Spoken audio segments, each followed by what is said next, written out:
अल्लाह तमोगे सोने हुसैन की वसीयत अलिया को के सोने हुसैन की अम्मा फातिमा ज़हरा की वसीयत बुझाया सुनो अली दो फरमाए मां घर में आयो मां जान जो नहीं आया फातिमा ज़हरा के हाथ में अट्टे की चकिया हलाए पई जान जो नहीं आया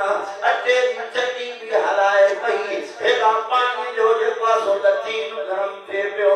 कपड़ा मेरा इमाम हसन हुसैन बचन ना प्या सुनो अली तो फरमाए मां जो दिठो फातिमा ज़हरा जे अखिन में पानी पियो वहे फातिमा ओ फातिमा अज कोने अखिन में नार पानी आता शादी करे अली अज मां कोई मेहमान आए